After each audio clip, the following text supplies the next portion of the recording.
Hello दोस्तों, welcome to back my channel. हम सीख रहे हैं मैथमेटिकल लॉजिक। तो बच्चों, हमने एक्सरसाइज 1.5 चालू किया था। उसमें हम क्या सीख रहे थे? इनपुट आउटपुट टेबल कैसे बनाना है और सर्किट का सिंबॉलिकल फॉर्म कैसे बनाना है। ये दो चीज़ें हम क्या करेंगे, इस वीडियो में सीखेंगे। तो देखो, ये यहाँ पर हमें क्या दिया है? सर्किट दिया हुआ है। तो इसका हम क्या करते हैं? सिंबॉलिकल फॉर्म और इनपुट आउटपुट टेबल हम क्या करते हैं? बनाते हैं। तो देखो, यहाँ पर कितने सर्किट है? S1 S2 S1 S2 S3 है क्या? नहीं है, सिर्फ दो है। तो क्या कहेंगे हम? Let P S1 is closed, Q S2 is closed. ठीक है। इसके बाद हम क्या करते हैं? सर्किट को एक्सप्रेस करते हैं। कैसे एक्सप्रेस करते हैं? देखो, अब देखो, इसको एक्सप्रेस करना थोड़ा सा बहुत बच्चे को डिफिकल्ट लगता है, क्योंकि यहाँ पर ये सीरीज ये पैरेलल है, बाद में इसको ये पैरेलल है, तो बच्चे कंफ्यूज हो जाते हैं। तो कंफ्यूज मत होना, स्टेप बाय स्टेप सॉल्व करेंगे। वो जो सर्किट है उसको डिवाइड करो पार्ट में, तब आपको अच्छी तरह से समझ में आएगा। तो अपर वाला पार्ट एक डिवाइड कर दो, बीच वाला पार्ट को डिवाइड कर दो और थर्ड वाले पार्ट को डिवाइड कर दो। उसके 3 हिस्से कर दिए।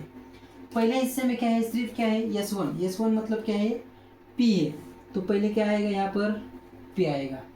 दूसरा सर्किट, उसमें दो कंबाइन है, ये दोनों है, S1 और S2 है, यानी कि P है Q है, लेकिन डैश है दोनों को। तो नेगेशन P और नेगेशन Q आ जाएगा। ये दोनों क्या आ जाएंगे? साथ में आ जाएंगे, क्योंकि ये दोनों साथ में है। ठीक है। तो देखो, इसके बाद ये थर्ड वाला, ये दोनों भी क्या है? साथ में है। तो इसको मैं यहाँ पर लिख देता हूँ। क्या है यहाँ पर? S1 और S2, मतलब क्या है यहाँ पर? P और क्या है यहाँ पर? Q है। यहाँ तक समझ में आ गया? अब इसके बाद मैंने आपको बताया था, अगर दोनों पैरेलल में होंगे तो सिंबल कौन सा यूज करना है? और का। तो देखो, ये दोनों पैरेलल है, पहला और दूसरा वाला, तो इन दोनों के बीच में कौन सा सिंबल आएगा? और का आएगा। कौन सा आएगा? ये दोनों का। तो इन दोनों का क्या हो जाएगा? और का सिंबल आ जाएगा। आ गया? अब देखो, इन दोनों को देखो, बीच वाले को, ये दोनों आमने सामने, इसके आगे ये है, इसके आगे है, दोनों सीरीज में है, तो इन दोनों के बीच में सिंबल कौन सा आएगा? एंड वाला सिंबल आएगा। कौन सा आएगा? एंड वाला। बाद में इन दोनों को देखो, ये दोनों एक दूसरे के सामने है, इसके सामने ये है, तो इन दोनों के सामने कौन सा सिंबल आएगा? एंड का सिंबल आएगा। यहाँ तक समझ में आ गया? अब रह गई बात यहाँ पर की। ठीक है। अब ये सर्किट किसको पैरेलल है? इस सर्किट को पैरेलल है, तो इन दोनों के बीच में सिंबल कौन सा आएगा? यहाँ पर और गेट का क्या हो जाएगा? सिंबल आ जाएगा। लेकिन ये पूरी तरह से पैरेलल, ये तीनों पैरेलल है किसको? ये दोनों को।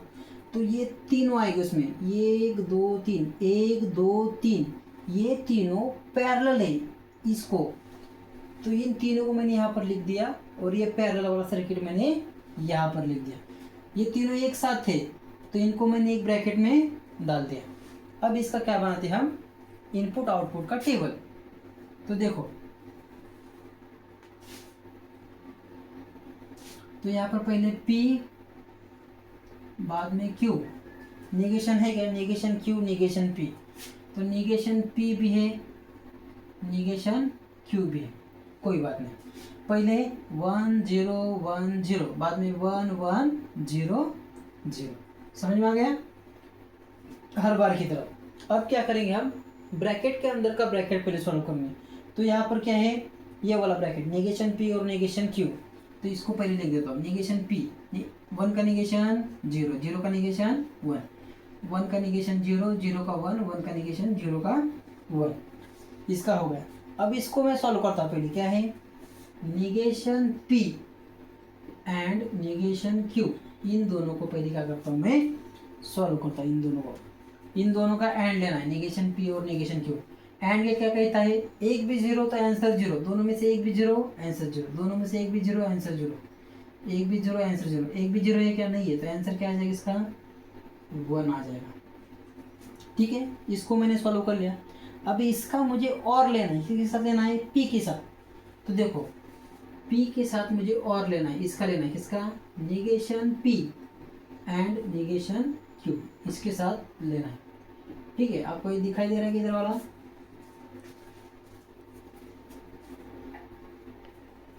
ठीक है।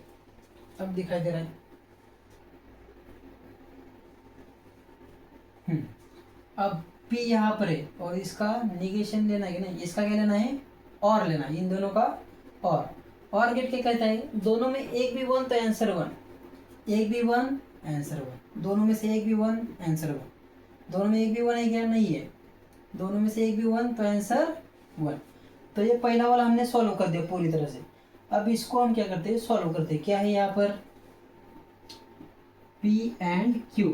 तो इसको अब क्या करते हैं? सॉल्व करते हैं। P और Q का एंड लो। एंड का मतलब एक भी जीरो तो आंसर जीरो। एक भी जीरो है क्या? नहीं है, तो आंसर वन। एक भी जीरो है, एक भी जीरो, एक भी जीरो, तीनों में भी एक जीरो है, तो इसका आंसर जीरो जीरो और क्या आ जाएगा? जीरो आ जाएगा। अब हमें क्या करना है? इन दोनों का, इसका और इसका हमें क्या करना है? और लेना है। इसका और इसका और। तो मैं इसको लिखता हूँ यहाँ पर। देखो क्या है? P और negation P and negation Q। इसका मुझे क्या करना है? और लेना है इसके साथ। यहाँ पर लिख दो इसको P एंड Q के साथ। ये दो टेबल फक्त ऑब्जर्व करो। इसका और लेना है। और मतलब एक भी वन तो आंसर वन, एक भी वन आंसर वन। दोनों में से एक भी वन, आंसर वन। एक भी वन है क्या? नहीं है। एक भी वन तो आंसर वन। तो इस तरह से इसका क्या हो गया? इनपुट आउटपुट का टेबल भी हमारा कंप्लीट हो गया। तो बच्चों इस तरह से हमारा जो क्वेश्चन नंबर 1 में का जो 5th और एग्जाम्पल है वो हमने क्या कर दिया? यहाँ पर सॉल्व कर दिया। ठीक है, आपको बस इतना याद रखना है कि एंड कब यूज़ करना है और कब यूज़ करना है, और सर्किट को डिवाइड करके सॉल्व करो, उसके बाद ही आपको समझ में आएगा। ठीक है, और थोड़ा सा इमेजिन करो एग्जाम्पल को। जितना आप इमेजिन करोगे उतना आपको जो एग्जाम्पल है वो फटाफट समझ में आएगा। ठीक है, पढ़ाई करते रहिए। All the very best.